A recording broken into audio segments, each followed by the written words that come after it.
Welcome to Divya teaching centre. ஹாய்ங்க, எல்லாருக்கும் வணக்கம். என்ன பண்ணுறீங்க? எல்லோரும் நல்லா இருக்கிறீங்களா? ஹாப்பியாக இருக்கீங்களா? ஹாப்பியாக இருக்கணும். ஹாப்பியாக இருந்தால் தான் நம்ம படிக்கிறதெல்லாம் மைண்டில் நிற்கும். என்னத்தையாவது போட்டு மனசில் குழப்பிட்டே இருந்திங்கன்னா ஒன்றுமே மைண்டில் நிற்கவே நிற்காது. சரிங்களா? என்ன ப்ராப்ளம் வந்தாலும் அது ரொம்ப பெரிய ப்ராப்ளம்னா ஒரு நாள் வரைக்கும் வச்சுக்கோங்க, வேறு வழி இல்லை. அது அப்படி தான் இருக்கும், நம்ம மனசு மைண்டு கேட்காது. பட் சின்ன சின்ன ப்ராப்ளம்ஸ் வந்துச்சுன்னா அதை அப்போவே விட்டு தள்ளிட்டு அடுத்து ஒரு 1 ஹவரில் வந்துட்டு படிக்க ஆரம்பிச்சிருங்க. சரிங்களா? இதுக்கு அப்படி தான் படிக்கணுங்க. என்ன பண்ணுறது, நம்ம என்ன டிகிரிங்களா படிச்சுட்ருக்கோம், நம்ம ஒரு காம்படிட்டிவ் எக்ஸாம். சரிங்களா? நம்ம இங்கே வந்து படிக்காமல் இருக்கக்கூடிய அந்த டைமில் எத்தனையோ பேர் இதற்காக வந்துட்டு வேலைக்கோ எதுக்குமே போகாமல் ஃபுல் டைம் உட்காந்து படிக்கிறவங்களாம் இருக்காங்க. அவங்க கூட நம்ம போட்டி போட்டு ஜெயிக்கணும் இல்லைங்க. அதுக்கு வந்து மற்றதெல்லாம் யோசித்து மனசை போட்டு குழப்பிக்காமல் ஃபுல்லாக வந்து அதிலேயே கான்சன்ட்ரேஷன் பண்ணி படித்தா தான் நம்மளால் படிக்க முடியும். சரிங்களா? அப்புறம் இந்த எக்ஸாமை க்ராக் பண்ணுறதுக்கு என்ன பண்ணணும்னா, நம்ம டெய்லி ரிவிஷன் பண்ணணும். அதனால தான் நீங்கள் பண்ணுறீங்களோ இல்லையோ, நான் ஒவ்வொரு வீடியோலையும் உங்களுக்கு பண்ணி கொடுத்துட்றேன். என் வீடியோஸை பார்த்தீங்கனாலே உங்களுக்கு வந்துட்டு போதுமானதாக தான் இருக்கும். சரிங்களா? அதையும் மீறி நீங்கள் எக்ஸ்ட்ரா ரிவிஷன் பண்ணுறீங்களா, அது வந்து டபுள் டமாக்கா மாதிரி, புரியுதுங்களா? சரிங்க, நீங்கள் நல்லா படிங்க. நான் வந்து சொன்ன மாதிரி உங்களுக்கு ஃபுல் வகுப்பையும் நான் ஃபுல்லாக எடுத்து போடுவேன். எனக்கு டைப் பண்ணி கொடுக்கக்கூடிய அந்த ஆள் வந்துட்டு என்ன பண்ணுறதுங்க, எல்லோரும் நம்மளை மாதிரியே இருப்பாங்கங்கிறது இது இல்லைங்க. பரவாயில்ல, ஒன்றும் பிரச்சனை இல்லை. இப்போ நான் டெஸ்ட் பேட்ச் போட்டால் கூட நிறைய பேர் கேட்டுட்டு தான் இருக்கீங்க. நம்ம இப்போது அவங்களுக்கு 1 இயருக்கு நம்ம ஒரு சேலரி கொடுக்கணும்னா மந்த்லி கொடுக்கணும்னா அதற்குரிய ஒரு அமௌண்ட்டு மாதிரி தான் நான் போடுற மாதிரி இருக்கும். ஏன்னா கொஸ்டின் என்ன தான் நான் எடுத்து கொடுத்தாலும் டைப் அடித்து கொடுக்குறது அவங்க தானேங்க. சும்மா யாராவது பண்ணி தருவாங்களா? எனக்கு என்னென்னா, சரி, நான் வந்துட்டு நிறைய கஷ்டப்பட்டிருக்கேன். இதெல்லாம் நிறைய தேடி தான் படிச்சிருக்கேன். ஒன்றும் ஈஸியாலாம் இது பண்ணலைங்க. ஸோ அதனால் மற்றவங்களுக்கு ஹெல்ப்ஃபுல்லாக இருக்கட்டும் அப்படின்னு சொல்லி தான் நான் கிளாஸ் ஸ்டார்ட் பண்ணேன். ஆனால் வந்துட்டு இந்த கொஸ்டின் டைப் பண்ணுறதுக்கு இதுக்கெல்லாம் நம்மளுக்கு டைம் இல்லைங்க. ஸோ என்ன பண்ணுறது, அதுக்குரிய ஒரு அமௌண்ட்டை சார்ஜ் பண்ணுற மாதிரி தான் இருக்கும். அதுக்கு விருப்பம் இருந்தால் மட்டும் சொல்லுங்கள், நான் இது பண்ணுறேன். மற்றபடி என்னால் ஃபீஸ் வந்து பே பண்ண முடியாது, நான் எப்படி மேம் என்ன மேம் பண்ணுறது, என்னைய கொஞ்சம் வழி நடத்தி கூட்டிகிட்டு போங்க அப்படிங்கிறவங்க ஒன்றும் கவலைப்படாதீங்க. நான் உங்களுக்கு வகுப்புகளை எல்லாமே நான் யூடியூப்பில் தான் பதிவிடுவேன். அது எல்லாத்துக்கும் ஃப்ரீ தான். எல்லோரும் வந்து அதை உபயோகப்படுத்திக்கணுங்கிறது தான் என்னோடய ஒரே எண்ணம். ஏன்னா கிளாஸ் எடுக்கிறது என்னோட சம்மந்தப்பட்டது. சரிங்களா? ஸோ நான் சொன்ன மாதிரி அனைத்து வகுப்புகளும் எடுத்து கொடுப்பேன். 100க்கு 100 எடுக்கக்கூடிய எல்லா இதையும் நான் உங்களுக்கு சொல்லித் தருவேன். என்னென்ன படிக்கணும், எங்கே படிக்கணும் எல்லாமே சொல்லித் தருவேன். அப்புறம் இந்த மரபு தொடர், ஓமை தொடர் எல்லாமே எப்படி ஷார்ட்கட்டில் படிக்கணுங்கிறது எல்லாமே நான் உங்களுக்கு சொல்லித் தருவேன். சரிங்களா? அதுக்குரிய முழு ஹெல்ப்பையும் நான் உங்களுக்கு பண்ணுவேன். நீங்கள் அதில் வந்து மனசை போட்டு குழப்பிக்காதீங்க. அது ஃபுல்லாக நான் சொன்னபடி செய்வேன். சரிங்களா? இல்லைனா நான் இப்படி ஃபேஸ் காமிச்செல்லாம் போட்டுட்ருக்க மாட்டேன். எனக்கு என்னென்னா, எனக்கு தூக்கமே வராது. நான் ஒன்று சொல்லிட்டுனா அதை அவங்களுக்கு பண்ணி கொடுக்கணும்னு சொல்லிட்டு. சரிங்களா? நான் உங்களுக்கு கண்டிப்பாக வந்து முழு இலக்கண வகுப்பை நான் முடித்து கொடுப்பேன். டெஸ்ட் பேட்சுக்கு ஒரு 2 வீக்ஸில் வந்துட்டு நான் வந்து அப்டேட் கொடுக்குறேன், எவ்வளோ அமௌண்ட் என்ன ஏது அப்படின்னு சொல்லிட்டு. எனக்கு ஒரு இதுங்க, உங்களுக்கு ஹெல்ப் பண்ணும், கிளாஸ் எடுத்து கொடுக்கணும், நம்மளால் ஒருத்தவங்க பயனடையட்டும் அப்படிங்கிறது தான். ஓகேங்களா? உங்களுக்கு ஃப்ரீயாக வந்து டெஸ்ட்டு கொடுக்க முடியலாம், ஒன்றும் பிரச்சனை இல்லை. என்னென்னு பார்த்தீங்கன்னா, நான் கொடுக்கக்கூடிய அனைத்து வகுப்புகளையும் நீங்கள் பார்க்குறீங்க. டெய்லி பார்க்குறது, அடுத்த நாள் வந்து ரிவிஷன் பண்ணிட்டு தான் வந்து அதுக்கு அடுத்தது நாள் போகணும்னு சொல்லியிருக்கேன். அப்புறம் வந்து பார்த்திங்கன்னா, சனிக்கிழமை, சரிங்களா, சனிக்கிழமை வந்து நைட்டு 9 மணிக்கு, ஒவ்வொரு சனிக்கிழமையுமே நைட்டு 9 மணிக்கு உங்களுக்கு வந்துட்டு டெஸ்ட்டு வந்துட்டு நான் லைவ்லேயே வைக்கிறேன். அப்புறம் டெய்லி வந்துட்டு நைட்டு 9 மணிக்கு டெஸ்ட் வைக்கிறேன். சரிங்களா? அது வந்து ஒரு ரிவிஷன் மாதிரி, குட்டி ரிவிஷன், குட்டி டெஸ்ட் மாதிரி. நீங்கள் காலையில் படிக்கிறீங்க, என்னோடய வீடியோ பார்த்துட்டு காலையிலேருந்து சாயந்தரத்துக்குள்ளே ஏதோ ஒன்று ஒர்க்குக்கு போகிறீங்கன்னா அந்த இன்டர்வல் டைமு, லஞ்ச் டைமு, அதிலலாம் நம்ம படிக்கணும்னா, நம்ம ஜெயிக்கணும் அப்படின்னா அப்படி தான் படித்து ஆகணும், வேறு வழி இல்லை. சரிங்களா? நைட்டு வந்துட்டு 9 மணிக்கு லைவ் அட்டன் பண்ண வாங்க. நான் உங்களுக்கு என்ன பண்ண போகிறேன், சின்னதாக ஒரு 1/2 அன் ஹவரில் வந்துட்டு ஒன்லைனர் மாதிரி உங்களுக்கு கேட்டு முடிச்சிடுறேன். சரிங்களா? எனக்கு டைப் அடிக்க டைம் இல்லைனாலும் உங்களுக்கு என்னால் டெய்லி லைவ் கிளாஸ் கொண்டு போக முடியும். சரிங்களா? டெய்லி ஒரு 1/2 அன் ஹவர் வந்துட்டு உங்களுக்கு நான் ஹெல்ப் பண்ணுறேன். கிளாஸ் எடுத்து போடுறேன், கிளாஸை படிக்கிறீங்க, நைட்டு வந்து அதற்குரிய ஆன்சர் வந்து பார்க்காம சொல்கிறீங்க. இப்படி பண்ணிகிட்டே வாங்க. குட்டியாக படிச்சுட்டு வந்தீங்கன்னா சிறுதுள்ளி பெருவெள்ளம். ஆமாம் தானேங்க? அதே போல் தான் நம்ம இப்போ இருந்து படிக்க ஆரம்பிச்சிங்கன்னா 100% உங்களால் ஜெயிக்க முடியும். நான் அடித்து சொல்கிறேன். கடைசி டைமில் எல்லாத்தையும் மண்டையில் போட்டு லோட் ஆகிக்கிட்டு வீட்டில் அப்போ தான் வந்துட்டு நம்ம வீட்டில் வந்துட்டு ஏதாவது ஒரு ப்ராப்ளம் வந்துட்டு க்ரியேட் பண்ணிகிட்ருப்பாங்க. ஏதோ ஒன்று எல்லாருக்கும் எல்லாம் நல்லாவே அமைஞ்சிடாது இல்லைங்களா? ஸோ நீங்கள் வந்து நம்பிக்கையோடு இருங்க. கிளாஸை பற்றின எந்த டவுட்டும் உங்களுக்கு இருக்கவே வேண்டாம்.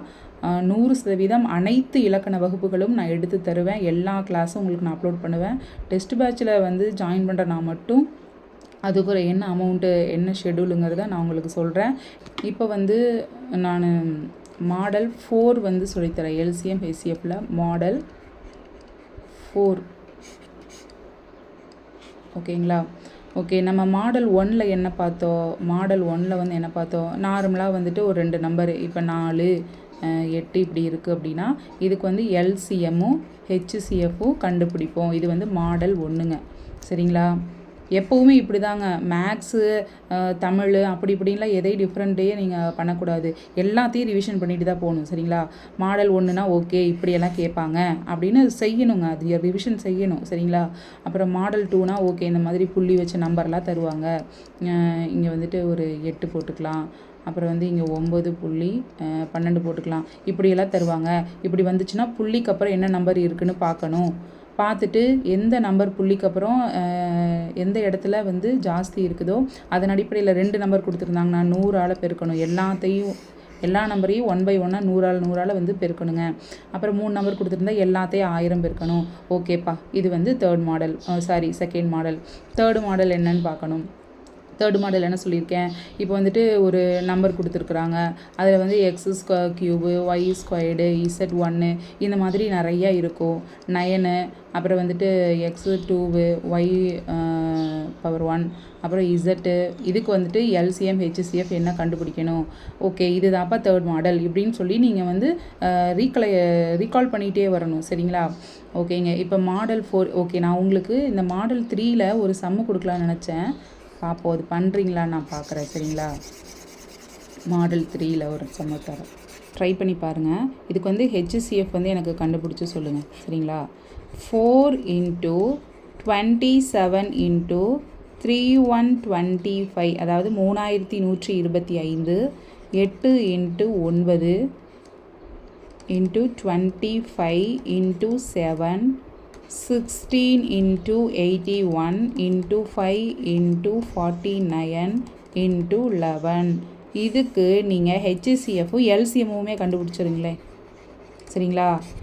இது பண்ணணுன்னா கண்டிப்பாக உங்களுக்கு கியூப் டேபிள், ஸ்கொயர் டேபிள் எல்லாமே வந்து தெரிஞ்சிருக்கணும். அப்புறம் நான் சொன்ன அந்த வாய்ப்பாடுகள் இதுக்கு தேவையில்லை, பட் அதையும் படித்து வச்சுக்கோங்க. சரிங்களா? ஓகே, இன்றைக்கி மாடல் 4க்கு போயிடலாங்களா? எப்படி வரும்னு பார்த்தீங்கன்னா பின்ன வடிவத்தில் வரும். சரிங்களா? இப்போ வந்துட்டு 1/3, 1/6, 2/9, 4/7. சரிங்களா? இதுக்கு நம்ம இப்போ எல்சிஎம் கண்டுபிடிக்கலாங்களா? இப்போது இந்த மாதிரி பின்ன வடிவத்தில் கொடுக்கக்கூடியது என்னங்க, 4வது மாடல். இது எப்படி பண்ணணும்னா எல்சிஎம் கேட்டுட்டாங்க அப்படின்னா இதோட ஃபார்முலா என்னென்னா எல்சிஎம் / HCF. புரியுதுங்களா? சரிங்க. இது வந்து எல்சிஎம் கேட்டால் ஃபார்முலா, ஹெச்சிஎஃப் கேட்டால் அது என்னென்னு மறுபடியும் சொல்கிறேன். சரிங்களா? இப்போ எல்சிஎம் என்ன பண்ணணும், ஃபஸ்ட்டு இருக்கிறது மேலே இருக்கிறதுக்கு தான் நாங்கள் எல்சிஎம் கண்டுபிடிக்கணும். அப்போது இந்த ஃபஸ்ட்டு இருக்கிற எல்லா நம்பரையும் நான் இங்கே எடுத்து எழுதிட்டு இப்போது இது எந்த வாய்ப்பாடில் அடங்குது? எல்சிஎம்னா எப்படி வேணாலும் போட்டுக்கலாம். ஓகேங்களா? இப்போ நான் 2வது டேபிள் போடுறேன். ஏன்னா 1வது டேபிள் போட்டால் எல்லாமே அப்படியே கீழே இறங்கும். 2வது டேபிள் 1, அப்புறம் 5, 1 2 2 4. இதுக்கு மேலே திரும்ப மறுபடியும் 5ஆம் வாய்ப்பாடு போட்டு மறுபடியும் 2ஆம் வாய்ப்பாடு போட்டு அதெல்லாம் பண்ண தேவையில்லை. சரிங்களா? இப்படியே வந்து பெருக்கிடலாம். எல்லாம் ஒவ்வொரு நம்பர் தானேங்க இருக்குது. அப்போது 2 2 4, 4 × 5 4 20. இது வந்து எல்சிஎம். ஹெச்சிஎஃப் வந்து என்னங்க, இப்படியே போடுவோமா? வேறு கலர் இல்லை, இருங்க அழிச்சிடுறேன். இது வந்து எல்சிஎம் 20ங்களா? ஞாபகம் வச்சுக்கோங்க. சரிங்க.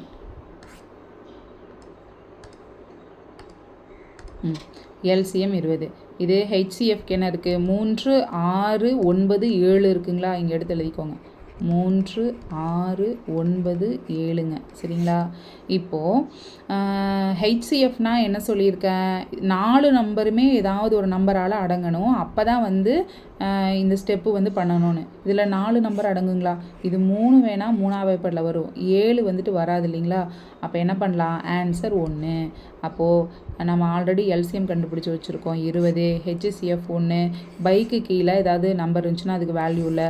ஸோ ஆன்சர் வந்துட்டு 20. புரியுதுங்களா? சரிங்க, சூப்பர். இன்னொரு சம் சொல்லித்தரேன்.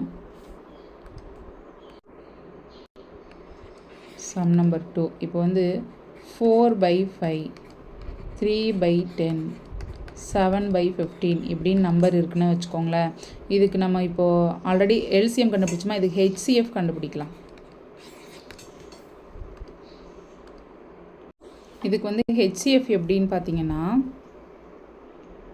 இது மேலே ஹெச்சிஎஃப்னா என்ன சொல்லியிருக்கேன், ஃபஸ்ட்டு ஹெச்சிஎஃப் பை எல்சிஎம்.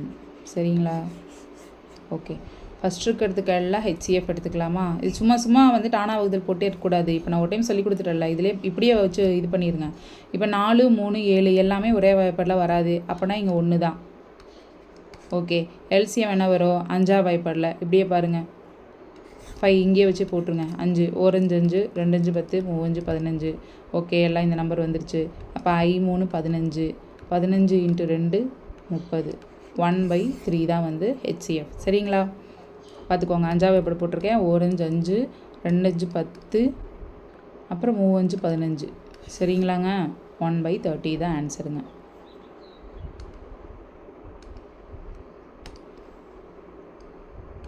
இப்போது இந்த மாடல் பாருங்கள். 1 1/3, 2 1/4, 3 1/2, 4 1/5 என்ற எண்களால் வகுபடக்கூடிய மிகச்சிறிய மிகச்சிறிய முழு எண் யாது அப்படின்னு சொல்லி கேட்டிருக்காங்க. ஓகேங்களா? முழு எண் எதுன்னு கேட்டிருக்காங்க. மிகச்சிறியன்னு வந்தால் எல்சிஎம், மிகப்பெரிய நம்பர்னு கேட்டால் ஹெச்சிஎஃப் கண்டுபிடிக்கணும். சரிங்களா? ஓகேங்க, இப்போது என்ன பண்ணணும், சரி மேம் நீங்கள் இது வரைக்கும் பின்ன வடிவு கொடுத்தீங்க, இது கலப்பு பின்னத்தில் இருக்க, என்ன பண்ணுறதுன்னா வெரி சிம்பிள். இதை பெருக்கிட்டு இது கூட கூட்டிடுங்க. 1 3 3, 3 1 4, அப்போ 4/3. அடுத்து 4 2 8, 8 1 9, அப்போ 9/4. அடுத்து பாருங்கள், 2 6, 6 1 7, அப்போ 7/2. 4 5 20, 21 21, 21/5. சரிங்களா? ஓகேங்க, இப்போ என்ன கேட்டிருக்காங்க, மிகச்சிறிய எல்சிஎம் கண்டுபிடிக்கணும்னு என்ன சொல்லியிருக்கேன், எல்சிஎம் டிவைடட் பை ஹெச்சிஎஃப் சொல்லியிருக்கணுங்களா? ஓகேங்க, இப்போ ஃபஸ்ட்டில் இருக்கிறது எல்லாமே வந்து நம்ம எல்சிஎம் கண்டுபிடிக்கலாமா? என்ன பாருங்கள், ஓகே, 9 21 4 7 இப்படி எடுத்து எழுதிக்கிறேன். மாறி மாறி எழுதியிருக்கேன்னு எதுவும் நினச்சிக்காதீங்க, அது அப்படியே நம்மளுக்கு ஈஸியாக இருக்கணுங்கிறதுக்காக அப்படி எழுதியிருக்கேன். ஓகே, இப்போ 3ஆம் வாய்ப்பாடு போடுவோமா? 3 9, 7 3 21, 4 7, 7 3 21. கரெக்டு தானேங்க? ஓகே, அடுத்து இப்போ 7ஆம் வாய்ப்பாடு இங்கே போட்டோம்னா 3 அப்படியே இறங்கிடும். ஒரு 7 4 ஒரு 7. சரிங்களாங்க? இப்போ என்ன பண்ணலாம், இதுக்கு மேலே எந்த வாய்ப்பாடு அடங்காதாம தானேங்க. அப்போது 3 9 இன்ட்டு 7 4 28. இதை அப்படியே பெருக்கி பாருங்கள். 8 64, 9 8 72, 92 18. இங்கே என்னங்க வரும், 2 14 1 15 5 எழுதி மீதி 1 2 252ங்கிறது மேலே வருங்க. சரிங்களா? இதுங்க லைட்டாக அழிச்சுக்குவோம். சரிங்க, 252 என்பது எல்சிஎம். ஹெச்சிஎஃப் கீழே கண்டுபிடிக்கலாங்களா? இது எல்லாம் ஒரே நம்பரால் அடங்காது. அப்போ வந்து கீழே 1 போடுவோம். பைக்கு கீழே இருக்கக்கூடிய 1க்கு என்ன நம்மளுக்கு வேல்யூ கிடையாது. ஸோ 252. சரிங்களாங்க? சூப்பர். ஓகே, இன்னொரு மாடல் பார்க்கலாமா? இருங்க, நான் அதை எரேஸ் பண்ணிக்கிறேன். பாருங்க, இந்த சம் என்னென்னு 1/2, 3/4, 5/6, 7/8, 9/10, 1/12 உயர் பொது காரணியானது. இது பாருங்கள், வித்தியாசமாக இருக்குங்களா? உயர் பொது காரணி அப்படின்னு சொல்லி கொடுத்துருக்காங்க. உயர் பொது காரணி அப்படின்னு கேட்டாங்கன்னா ஹெச்சிஎஃப் அப்படின்னு அர்த்தங்க. என்னங்க? ஹெச்சிஎஃப். மிகப்பெரிய நாளும் உயர் பொதுனாலும் உயர் அப்படின்னு வந்துருச்சுங்களா. ஸோ இது ஹெச்சிஎஃப் சரிங்களா. ஹெச்சிஎஃப்னா என்ன சொல்லியிருக்கேன், ஹெச்சிஎஃப் டிவைடட் பை எல்சிஎம் தான் ஃபார்முலா. அப்போ மேலே இருக்கிறதெல்லாம் வந்து ஹெச்சிஎஃப், கீழே இருக்கிறதெல்லாம் எல்சிஎம் கண்டுபிடிக்கணும். நீங்கள் இதுக்கு ஆன்சர் சொல்கிறீங்க. நான் இது உயர் பொதுன்னு இருக்கிறதுனால உங்களுக்கு அது என்னென்ன விளக்கி கூறிட்டேன். இதுக்கு என்ன ஆன்சர் வரும்னு நீங்கள் ஒர்க் அவுட் பண்ணி பார்க்கணும் சரிங்களாங்க. ஓகேங்க. இப்போது நெக்ஸ்ட்டு நான் உங்களுக்கு ஒரு சம்மு தரேன் சரிங்களா. நீங்கள் பண்ணுறீங்களா? சரிங்க பாருங்கள். 2/5, 1/15, 4/20 இது வந்து எல்சிஎம். இதுக்கு நீங்கள் எல்சிஎம் கண்டுபிடிக்கிறீங்க ஓகேங்களா. சரிங்க. இப்போ நம்ம அடுத்து மாடல் 5 போயிடலாங்களா. இப்போது நெக்ஸ்ட்டு சம் பாருங்கள். இது வந்து மாடல் 5 ஓகேங்களா. அதில் ஃபஸ்ட்டு சம் என்னென்னு பார்த்தீங்கன்னா, இரு எண்களின் மீபோமா 48 அந்த எண்கள் 2:3 என்ற விகிதத்தில் இருந்துச்சு அப்படின்னா அந்த நம்பர்ஸோட கூடுதல் கூடுதல் என்ன சரிங்களாங்க. ஓகேங்க. இந்த மாதிரி வந்துருச்சுன்னா இதோட ஷார்ட்கட் என்னென்னு பார்த்தீங்கன்னா, மீபோமா கேட்டிருக்காங்களா, ஃபஸ்ட்டே மீபோமா கொடுத்துட்டாங்களா, அந்த மீபோமாவை எடுத்து எழுதிக்கோங்க. மீபோமானா என்னங்க, எல்சிஎம் மீச்சிறு பொது மடங்கு. அதை வந்து ஃபஸ்ட்டு இங்கே எழுதிக்கிறீங்க. ஈஸ்ட்டு கொடுத்துருக்காங்களா, அந்த ஈஸ்ட்டு 2 தூக்கி இப்படி எழுதிருங்க. இதால் அப்படியே அடித்து கொடுத்துருங்க. என்னங்க வருது 2 4 இங்கே என்ன வருது 4 3 3 மீதி 1 6 3 18 16. என்ன கேட்டிருக்காங்க, நம்பர்ஸோட கூடுதல் கேட்டிருக்காங்க. இது ரெண்டையும் சேர்த்து கூட்டிடுங்க அவ்வளோதான். அப்போ ஆன்சர் என்னங்க 40 சரிங்களா. Very good. Okay next sum பார்க்கலாம். இப்போது இந்த நம்பருக்கு என்ன கொடுத்துருக்காங்க, 1:2:3ன்னு கொடுத்துட்டு மீ பேவா அப்படின்னானுங்க ஹெச்சிஎஃப் 12 கொடுத்துட்டாங்க. அந்த 3 எண்கள் என்ன அப்படின்னு கண்டுபிடிங்க அப்படின்னு கேட்டிருக்காங்க சரிங்களா. சரிங்க. இப்போது இதுக்கு என்ன ஷார்ட்கட் அப்படின்னு பார்த்தீங்கன்னா, மீ பேவா என்னது ஹெச்சிஎஃப் கொடுத்துட்டாங்க. 3 எண்கள் கொடுத்துருக்குறாங்க. ஹெச்சிஎஃப் கொடுத்து அந்த 3 எண்கள் என்ன அப்படின்னு கண்டுபிடிக்க சொன்னால் ஒவ்வொரு நம்பரையும் இது கூட வந்து பெருக்கிடணும் சரிங்களா. பெருக்குனா அதற்குரிய ஆன்சர் கிடச்சிரும். இதுதான் ஷார்ட்கட் சரிங்களா. 1 × 12, அப்புறம் 2 × 12, 3 × 12 இப்படிலாம் எடுத்து எழுத தேவையில்லைங்க. வாய்ப்பாடு தெரிஞ்சால் 1 12 12 2 12 24 3 12 36ன்னு எழுதிட்டே அப்படி அவ்வளோதான், எழுதி போயிட்டே இருக்க வேண்டியதான். 1 12 12 2 12 24 3 12 36 அவ்வளோதான். அந்த 3 எண்கள் கண்டுபிடிச்சாச்சு சரிங்களாங்க. ஓகே. தேர்டு சம் வந்து பார்க்கலாம் சரிங்களா. என்ன கொடுத்துருக்காங்க, ஒரு 2 நம்பர்ஸ் வந்து ஈஸ்டூவில் கொடுத்துருக்குறாங்க சரிங்களா. 2 நம்பர்ஸ் ஈஸ்டூவில் கொடுத்துட்டு மீ போவா என்னங்க அப்படின்னா ஹெச்சிஎஃப் வந்துட்டு 4ன்னு கொடுத்துட்டாங்க. அப்போது மீ சீமா எல்சிஎம் என்ன அப்படின்னு கேட்குறாங்க. அப்படி கேட்டால் என்ன பண்ணணுங்க, shortcut very very very simple பார்த்துக்கோங்க. இந்த 3 பக்கத்தில் இருக்கக்கூடிய 4 அப்புறம் இங்கே இருக்கிற ஹெச்சிஎஃப் இது எல்லாத்தையும் மொத்தமாக வந்து பெருக்கி போட்டிங்கன்னா அதுதான் வந்து மீசிமா சரிங்களா. என்னங்க நன்னாங்கு 16 × 3 6 3 18 கெட்டு மீதி 1 3 1 4. அப்போ ஆன்சர் என்னங்க 48 ஓகேங்களா. என்னங்க 2 நம்பர் வந்து ஈஸ்டூவில் வந்து கொடுத்துட்றாங்க. 3:4 அப்படின்னு கொடுத்துட்டு நம்மளுக்கு மீ போவா கொடுத்துட்டு மீசீமா வந்துட்டு என்ன அப்படின்னு கேட்டாங்கன்னா இருக்கிற 3 நம்பரையும் பெருக்கி போட்டிங்கன்னா மீச்சீமா வந்துடும் ஓகேங்களாங்க. சரிங்க. இப்போது இங்கே எழுதி கொடுத்துருக்க இந்த ஃபார்முலாலாம் நல்லா பார்த்துக்கோங்க. இந்த ஃபார்முலாவை எப்படி யூஸ் பண்ணணுங்கிறத நான் நெக்ஸ்ட்டு வரக்கூடிய சம்மில் சொல்லித்தரேன் சரிங்களா. என்ன கொடுத்துருக்காங்க, X:1/Y:Z இப்படி வந்துச்சுன்னா அது எப்படி யூஸ் பண்ணணும், எந்த ஃபார்முலா யூஸ் பண்ணணுங்கிறத இங்கே எழுதி போட்டிருக்கேன். LCM divided by X, LCM divided by Y, LCM divided by Z. அடுத்து பாருங்கள், X:Y:Z. அப்புறம் எக்ஸ் இங்கே இன்ட்டு போட மறந்துட்டுனா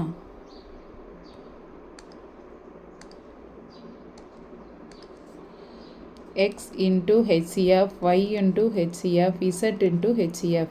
அப்புறம் X into Y into Z அப்படின்னு கொடுத்து into HCF இது 4மே வந்து இன்டூவில் வந்து வந்துருச்சு சரிங்களா.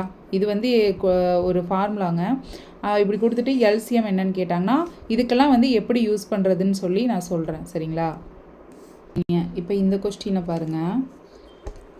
நான் வந்து ஆஃப் பண்ணி எழுதி போட்டிருக்கேன்னா உங்களுக்கு தேவையில்லாமல் டைம் வேஸ்ட் பண்ணிகிட்ருப்பேங்க, அதனால தான். சரிங்களா? எழுதி போட்டுட்டு அதுக்கப்புறம் சொல்லி கொடுக்கலாம் அப்படின்ட்டு. ஓகே, இப்போது ஒரு 3 நம்பர்ஸ் வந்துட்டு ஈஸ்டில் கொடுத்துருக்காங்க. சரிங்களாங்க? 2:3:5 கொடுத்துட்டாங்க. எல்சிஎம்மும் அவங்களே தந்துட்டாங்க. ஹெச்சிசிஎஃப் என்னன்னு கேட்குறாங்க. ஆனால் நான் உங்களுக்கு ஒரு 2 டைப் சொல்லித்தரேன். என்னென்னா, அந்த 3 எண்கள் எப்படி கண்டுபிடிக்கணுங்கிறது சொல்லித்தரேன், ஹெச்சிசிஎஃப் எப்படி கண்டுபிடிக்கணுங்கிறது சொல்லித்தரேன். சரிங்களா? சரிங்க. இப்போ 3 எண்கள் எப்படி கண்டுபிடிக்கணும்னு பார்த்தீங்கன்னா, இதுக்கு தான் நான் அப்படியே ஒரு ஃபார்முலா கொடுத்தேன். x:y:z. இந்த 3 எண்கள் இந்த டைப்பில் தான் நாங்கள் கொடுத்துருக்காங்க. இதுக்கு LCM divided by x, LCM divided by y, LCM divided by z. புரியுதுங்களா? இந்த ஃபார்முலா அப்படி தான் நான் இங்கே அப்ளை பண்ண போகிறேன். எதுக்கு? அந்த 3 எண்கள் கண்டுபிடிக்கிறதுக்கு. எல்சிஎம் என்னங்க? 900 பை 2. அப்புறம் அடுத்த இதுக்கு 3, அப்புறம் 5 இப்படி எழுதிட்டு அப்படியே அடித்து போடுங்க. பாருங்கள், பாதி என்ன? 450. இதுங்க 3 9 300. இது அடிங்க. ஓரஞ்சு 5 மீதி 4, 8 5 40. இதுதான் அந்த 3 நம்பர். சரிங்களா? அந்த 3 எண்கள். இப்போது நான் உங்களுக்கு ஹெச்சிசிஎஃப் எப்படி கண்டுபிடிக்கணும்னு சொல்லித்தரேன். இதுக்கு என்ன அப்படின்னு பார்த்தீங்கன்னா, 900 இதை எடுத்து எழுதிட்டு கீழே 2 × 3 × 5 இப்படி எழுதியிருக்கேன். ஓகேங்களா? இப்போ என்ன பண்ணுறேன்னா, அப்படியே அடித்து போட்டுருங்க மொத்தத்தையும். இப்போ இதை அப்படியே அடிச்சிங்கன்னா 450. இதில் பாதி 450 தானுங்க. 5 அடிங்க. 9 5 45 0. 3 அடிங்க. 3 9 0. இந்த ஸ்டெப் புரிஞ்சுங்களா? பாருங்கள், மறுபடியும் சொல்லித்தரேன். இந்த ஸ்டெப்பு என்ன பண்ணணுங்க? 3 நம்பர்ஸ் வந்து ஈஸ்டூவில் கொடுத்துட்டு எல்சிஎம் கொடுத்துட்டு ஹெச்சிசிஎஃப் கேட்குறாங்க அப்படின்னா என்ன பண்ணணும்? இந்த ஸ்டெப்பு தான் போடணுங்க. நான் வந்து இதில் வந்து இன்னொரு டைப் அந்த ஃபார்முலா எப்படி அப்ளை பண்ணலாம், சப்போஸ் அந்த 3 எண்கள் அப்படின்னு கேட்டுட்டாங்க அப்படின்னா எப்படி அப்ளை பண்ணாங்கிற மெத்தடை இதில் நான் சொல்லி கொடுத்துருக்கேன். இது வந்து பார்த்திங்கன்னா ஹெச்சிசிஎஃப் கண்டுபிடிக்கிறதுக்கு உண்டான ஒரு இதுங்க. சரிங்களா? என்னங்க? ஹெச்சிசிஎஃப் கண்டுபிடிக்கணும்னா எல்சிஎம் அப்படியே போட்டுக்கிறீங்க. இங்கே ஈஸ்டூல் இருக்கக்கூடியது எல்லாத்தையும் இங்கே வந்து இப்படி டிவைடட் பை வந்து எழுதிக்கிறீங்க. இதில் வந்து இதை அப்படியே அடிக்கிறீங்க. அடித்து கொடுத்தீங்கன்னா 30ங்கிறது ஆன்சர். இதுதான் வந்துட்டு ஹெச்சிசிஎஃப். புரிஞ்சுங்களா? ஓகேங்க. சரிங்க, இப்போ நான் உங்களுக்கு ஹோம்ஒர்க் சம் வந்து கொடுத்துருக்குறேன். என்னங்க? 2 நம்பர் அது வந்து ஈஸ்டூவில் கொடுத்துருக்காங்க. எல்சிஎம்மும் கொடுத்துட்டாங்க அவங்களே. இந்த 2 எண்களோட கூடுதல் என்ன அப்படிங்கிறது நீங்கள் வந்து எனக்கு கமெண்ட் பாக்ஸில் கமெண்ட் பண்ணுங்கள். சரிங்களா? x:y இப்படி கொடுத்துட்டு மீப்போவா வந்து இசட் வந்து கொடுத்துருக்காங்க. மீப்போமா வந்து இசட் கொடுத்துருக்காங்க. அப்போது மீப்போமா என்ன அப்படிங்கிறத நீங்கள் வந்து கமெண்ட் பண்ணுங்கள். சரிங்களா? சரிங்க, இப்போ வந்து மாடல் 6 நான் நெக்ஸ்ட்டு சொல்லித்தரேன். ஏன்னு பார்த்தீங்கன்னா, இது கொஞ்சம் நல்லாவே வித்தியாசமானது. இது வரைக்கும் பார்த்த 5 மாடல்கள் வந்துட்டு ஓரளவுக்கு ஈஸியாக இருக்கும். இது கொஞ்சமாக இதாக இருக்குங்க, டிஃப்ரெண்ட்டாக இருக்கும். ஸோ நான் அது தனி பதிவாக இதில் நிறையா கணக்குகள் இருக்குது, தனியாக வந்து பதிவிடுறேன் உங்களுக்கு. சரிங்களா? இப்போ இது வரைக்கும் நான் சொன்னது எல்லாம் நல்லா பார்த்துக்கோங்க, நல்லா படிச்சுக்கோங்க. டெய்லி ரிவிஷன் கண்டிப்பாக முக்கியம். நானே வந்து கிளாஸ் எடுக்கிறதுக்கே வந்து உங்களுக்கு ரிவிஷன் பண்ணி தான் கொண்டு போகிறேங்கும் போது நீங்கள் படிக்கிறவங்க என்னங்க பண்ணணும்? இன்னுமே அதிகமாக படிக்கணும். சரிங்களா? அப்புறம் இப்போ நம்மளால் வந்துட்டு பணம் கட்ட முடியாது, என்ன பண்ணுறது அப்படி இப்படின்னு ரொம்ப யோசிக்காதீங்க. என்னோடய கோலே அனைத்து இலக்கணமும் எல்லாருக்கும் சென்றடையணுங்கிறது தான் என்னோடய முழு இதாக இருக்குது. சரிங்களா? அதனால் எல்லா இலக்கணத்தையும் 100% நான் எடுத்து தருவேன். யாரும் அதை நினச்சி மனசை போட்டு குழப்பிக்காதீங்க. ஓகேங்களா? தைரியமாக இருக்கணும். சரிங்களா? நான் இருக்கவங்க கூட எல்லா இலக்கணத்தை இன்ச் பை இன்ச்சாக எப்படி எந்த மூலையில் என்ன பண்ணணுங்கிறத நான் எல்லாமே நீட்டாக வந்து எடுத்து போகிறேன். அப்புறம் நிறைய பேர் இடையில கேள்வி கேட்குறீங்க. என்னென்னா, இப்போ நான் உகர ஈற்று அல்வழி புணர்ச்சி, உகர ஈற்று வேற்றுமை புணர்ச்சி எழுதி சொல்லி கொடுத்தேன் இல்லைங்க, அதுக்குள்ளே அகரத்துக்கும் ஐக்கும் என்ன வரும் அப்படின்னு கேட்குறீங்க. ஒவ்வொன்றுக்கும் ஒவ்வொரு விதி இருக்குது. நான் லைனாக வந்து எடுத்து போடுறேங்க. சரிங்களா? மொத்தத்தையும் வந்து ஒரே இதில் சொல்லி கொடுத்தா நீங்கள் கன்ஃபியூஸ் ஆயிடுவீங்க. லைனாக வந்து குட்டி குட்டியாக சொல்லி கொடுத்தா தான் மைண்டில் நிற்கும். இப்போ நீங்கள் உகரம் படிங்க. நான் எதனால் உகரத்தை ஃபஸ்ட்டு எடுத்தேன்னு பார்த்தீங்கன்னா, அந்த இதிலே சொல்லியிருப்பேன். உகரத்தையே ஃபஸ்ட் எடுத்தேன்னா இந்த குரூப் 2 எக்ஸாம் வந்துச்சு இல்லைங்க, அதனால் அதை நம்ம சொன்னோமே அப்படின்னு சொல்லிட்டு அதோட தொடர்ச்சியை எடுத்து கொடுத்துட்டேன். அவ்வளோதான். உங்களுக்கு எல்லாமே நீட்டாக சொல்லித்தரேன். ஓகேங்களா? சரிங்க. நான் ஒரு 2 வீக்ஸில் வந்து டெஸ்ட் பேட்ச்க்குரிய அப்டேட் வந்துட்டு கொடுக்குறேன். முடியாதவங்க வந்து என்ன பண்ணுறீங்க அப்படின்னா, என்னோடய கிளாஸை ஃபுல்லாக 1 வீக்குக்கு வந்து நல்லா கவனிக்கிறீங்க. சரிங்களா? டெய்லி இன்றைக்கி காலையில் அந்த வீடியோ எல்லாம் நல்லா பார்த்து முடிச்சிட்டேன் அப்படின்னா, ஓகே மேம் இன்னைக்கு கிளாஸ் போடுங்கன்னு சொன்னீங்கன்னா, நைட்டே வந்துட்டு நான் உங்களுக்கு ஒரு 1/2 அன் ஹவர் வந்துட்டு இன்றைக்கி படிக்கிறது எல்லாத்தையும் நான் உங்களுக்கு கேள்வியாக வந்துட்டு கேட்பேன். ஒரு லைவில் வந்துட்டு ஒரு 1/2 அன் ஹவரில் முடிச்சுக்கலாம். ஏன்னா நானும் ப்ரிப்பேர் பண்ணுறேன், உங்கள்கிட்ட சொல்லிட்டு தான் இருக்கேன். குரூப் 1 வந்துட்டு ப்ரிப்பேர் பண்ணுறேன் நான். ஸோ எனக்கு வந்துட்டு டைம் இல்லைங்க டைப்புக்கெலாம். உங்களுக்கே தெரியும், நீங்களே கணக்கு போட்டு பாருங்கள். எனக்கும் வீட்டில் ஒர்க் இருக்குது, குழந்தைங்க இருக்காங்க, எல்லாரையும் பார்த்துக்கணும், நிறையா வேலை இருக்குது எனக்கு. இதன் மத்தியில் வந்துட்டு நான் உங்களுக்கு இதை எடுத்து போகிறேன்னா, அது என்னுடைய தனிப்பட்ட ஒரு உங்களுக்கு ஹெல்ப் பண்ணுங்கிற ஒரு நல்ல எண்ணம் தாங்க. சரிங்களா? ஏன்னா நிறைய பேர் வந்து ஃபீஸ்லாம் பே பண்ண முடியாமல் நிறைய கஷ்டப்பட்டுட்ருக்காங்க. ஃபீஸ் பே பண்ணாலுமே உங்களுக்கு தெரியும், இவ்வளவு குவாலிட்டியாக வந்துட்டு ஒரு இலக்கண வகுப்பு யாராவது எடுத்து தராங்களா? சொல்லுங்கள் பார்ப்போம். இல்லைல்ல. இன்ஸ்டியூட்டில் போய் ஒரு 20,000 வந்து கட்டி படிக்கிறீங்க. உங்களுக்கு எல்லாம் அங்கே கிடைக்குதா? அங்கே போய் கேளுங்க. ஆல்ரெடி படிச்சிங்க அப்படின்னா உங்களுக்கு தெரியும் அங்கே என்ன நடந்திருக்கு, என்ன ஏதுன்னு. சரிங்களா? அதனால் நான் வந்து உங்களுக்கு இலக்கண வகுப்புக்கு எந்த விதமான ஃபீஸும் கண்டிப்பாக வாங்க மாட்டேன். எல்லாமே முழுமையாக எடுத்து தருவேன். சரிங்களா? சொன்னபடி நான் செய்வேன். சரிங்களா? ஃபுல்லாக எடுத்து தருவேன். ஃபீஸ் பே பண்ண முடியாதவங்க டெய்லி லைவ் வாங்க. நான் உங்களுக்கு கொஷின் கேட்குறேன். என்னால் அவ்வளவு தான் பண்ணித்தர முடியும். சப்போஸ் என்னால் பே பண்ண முடியும், 1000 ருபீஸ் வந்துட்டு டெஸ்ட் பேட்சில் வந்து இது பண்ண முடியும் அப்படின்னா, 1000 ருபீஸ் சப்போஸ் என்னால் பே பண்ண முடியும், 1000 ருபீஸ் பே பண்ணி நான் வந்து டெஸ்ட் பேட்ச் ஜாயின் பண்ணிக்கிறேன் அப்படின்னா சொல்லுங்கள். நான் வந்துட்டு இப்போ டைப்பிங்க்கு வந்துட்டு ஒரு ஆளை வந்துட்டு நான் இது பண்ணியிருக்கேன். சரிங்களா? அவங்கள வந்து இது பண்ணிக்கலாம். ஓகேங்களா? ஓகேங்க. அவ்வளோதான். நல்லா படிங்க. எல்லா வகுப்பும் நான் எடுத்து தருவேன். எதுவும் பயப்படாதீங்க. நம்பிக்கையோடு இருங்க. கண்டிப்பாக நான் உங்களை வழிநடத்தி எடுத்துகிட்டு போவேன். அது என்னோட ஒரு இதுங்க. சரிங்களா? என்னோட ஒரு கோல்னே வச்சுக்கோங்களேன். எல்லாத்துக்கும் எல்லா இலக்கணமும் தெரிய வைக்கணும். சரிங்களா? ஓகே. நம்ம சேனலில் வந்துட்டு யாராவது கஷ்டப்பட்டவங்க யாராவது இருக்காங்களா? அவங்களுக்குலாம் சொல்லுங்கள். அவங்க பார்க்கட்டும், பாவம்ல. அவங்களும் வந்துட்டு படிக்கட்டுங்க. கிராமத்துலலாம் இருப்பாங்க. அவங்களால இதெல்லாம் வந்துட்டு இது பண்ணிக்க முடியாதுங்க. கிளாஸ்க்குலாம் போக முடியாது, இன்ஸ்டியூட்டுக்குலாம் போக முடியாது. அவங்களாம் என்ன பண்ணுவாங்க? அவங்களுக்குலாம் ஹெல்ப் பண்ணணும். சரிங்களாங்க? சரிங்க. பாய். நல்லா எல்லாம் படிங்க. நெக்ஸ்ட்டு 6th மாடல் நான் அனுப்பிச்சி விட்றேன் உங்களுக்கு. ஓகேங்களா? சரிங்க. பாய்ங்க.